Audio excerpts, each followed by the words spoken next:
సరే అయితే ఉషని ఇంట్లో లేకుండా నేను పంపించేస్తాను. ఎలా? చెప్తాను.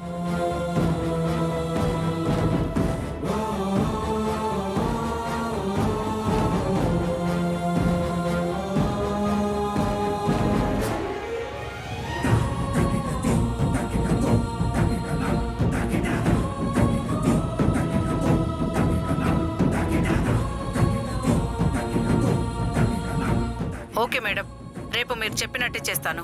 హ్మ్. వదినా, అసలు నువ్వేం చేయబోతున్నావు? ఏం చేస్తానో దాన్ని ఎలా ఇంట్లో నుంచి బయటికి గెంటిస్తానో రేపు నీకు తెలుస్తుంది. రేపటితో అయితే ఉష ఇంట్లో ఉండదు. నువ్వు రిలాక్స్ అవ్వు.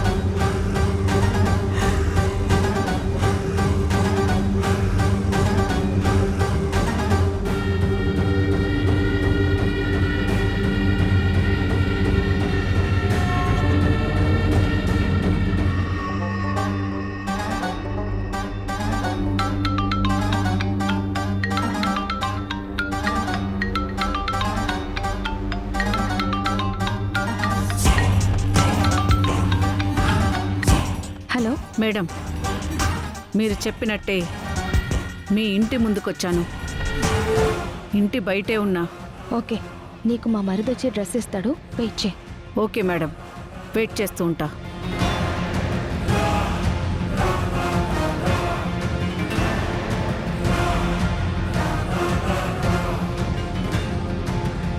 హలో వదినా.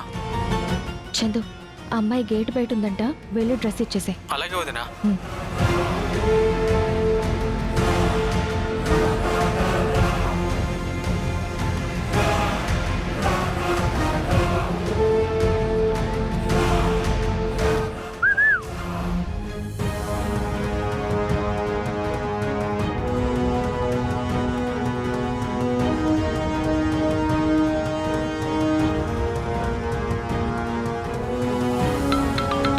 హలో మేడం, డ్రెస్ వచ్చింది మేడం. Okay, very good. ఆ డ్రెస్ వేసుకుని ఇంట్లోకి వచ్చే.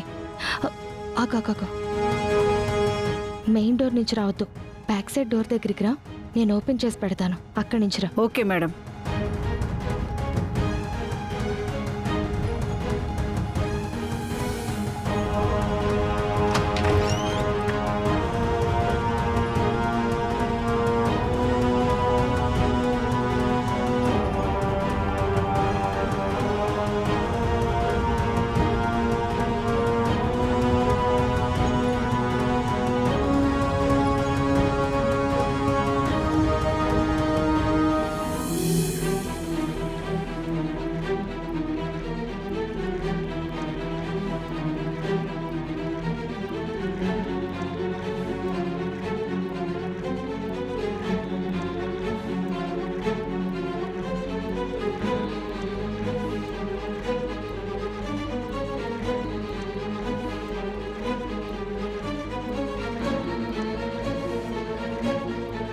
ఇదిగో నాక, ఇక్కడి నుంచి స్టెప్స్ ఎక్కితే లెఫ్ట్ సైడ్ రెండో రూము, దాని రూమ్లో పెట్టేసి నువ్వు సైలెంట్గా వచ్చిన దారినే వెళ్ళిపో. Okay madam. ఓకే, వెళ్ళు.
ఏమైంది?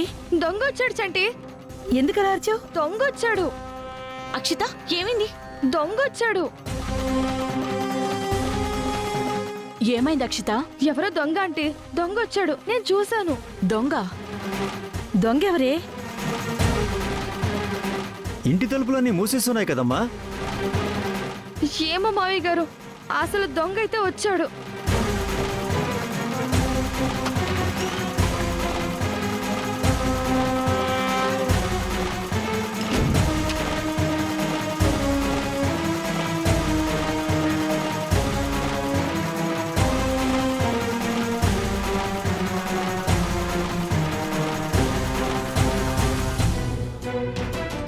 దొంగ అంటున్నావేంటి అక్షిత? ఇంటి మెయిన్ ఎంట్రన్స్ క్లోజ్ చేసింది, బ్యాక్ డోర్ కూడా క్లోజ్ చేసింది. లేదు చరణ్, ఎవరో దొంగ వచ్చాడు. నా రూమ్ లో కూడా వచ్చాడు, నేను చూశాను. అక్షిత ఆపు. తలుపులు బిగించి ఉన్నాయంటే దొంగ ఎలా వస్తాడు? ఒకవేళ దొంగే వచ్చుంటే ఏం పట్టుకుపోయి ఉంటాడు? మరి తను దొంగ దొంగ అంటుంది కదరా. ఏ నిద్రలోనే కలవరించుంటుందిలే. నిద్రలో కలవరించానా? సరే అక్షిత, నువ్వు నిజంగానే దొంగను చూశావు. ఏంటి చంటి నువ్వు అంటుంది? అవునదినా, నిజానికొచ్చింది దొంగ కాదు, దయ్యం. దెయ్యమా? అవును, దయ్యాలే కదా. ఇంట్లో తలుపులు వేసినా, ఉన్న గడిలన్నీ పెట్టేసి ఉన్నా గోడల నుంచి లోపలికి వచ్చేస్తాయి, అనుకున్నది చేసేస్తాయి. గోడల్లో నుంచి తలుపులో నుంచి అలా ఆటోమేటిక్గా బయటికి వెళ్ళిపోతాయి. అలాంటి దయ్యం ఏదో వచ్చుంటుంది, అది చూసి దొంగ అనుకొని ఉంటుంది కదా అక్షిత.